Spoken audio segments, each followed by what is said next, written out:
গায়ে হলুদের অনুষ্ঠানে আনিকার পরার জন্য আনিকাকে সুন্দর একটা লেহেঙ্গা রেডি করে দিলাম আমি। আর কিছুদিন আগে এই কাপড়টা সবাই আমার একটা বানানো লেহেঙ্গার ভিডিও দিয়েছিলাম, সেই লেহেঙ্গার ফাইনাল লুকটা দেখতে চাইছিলেন। এই তো আমার সেই লেহেঙ্গার হচ্ছে ফাইনাল লুক।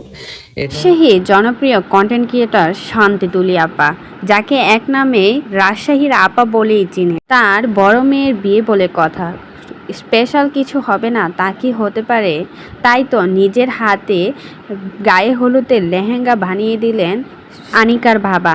মেয়ে বড় হয়েছে, তাই তো বিয়ের কাজ সেরে ফেলতেছে। নিজের হাতে গায়ে হলুদের লেহেঙ্গা বানিয়ে দিল আনিকার বাবা।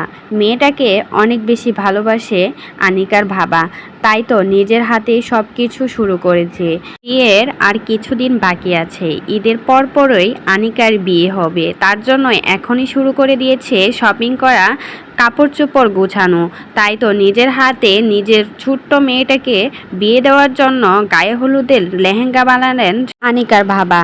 ছোট্ট রাজকন্যাকে বিয়ে দেবে, তার কোনো স্পেশাল হবে না সেটা কি হতে পারে? তাই তো নিজের হাতেই সব কিছু গুছিয়ে গাছিয়ে দিচ্ছে বাবা। এমন বাবা পাওয়া কিন্তু ভাগ্যের ব্যাপার, কারণ নিজের মেয়েটাকে অনেক বেশি ভালোবাসে আর বন্ধুর মতন তারা দুজন থাকে। সব ভিডিওগুলো দেখলেই কিন্তু বোঝা যায় বাবা আর মেয়ের ভালোবাসা কতটা গভীর থেকে গভীরতর।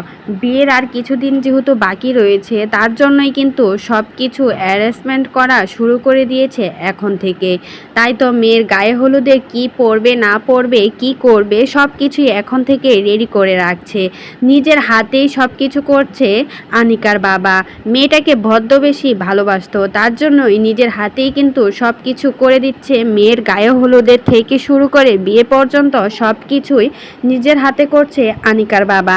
এই লেহেঙ্গার ভিডিও দেওয়ার পর জনগণ তো প্রশংসায় বাসিয়ে দিচ্ছে। শুধু একটা কথাই বলছে, মেয়ের প্রতি যে বাবার কতটুকু ভালোবাসা তা আবারও প্রমাণ হয়ে গেল। তো এই বিষয়ে কোনো মতামত থাকলে সেটা জানাবেন।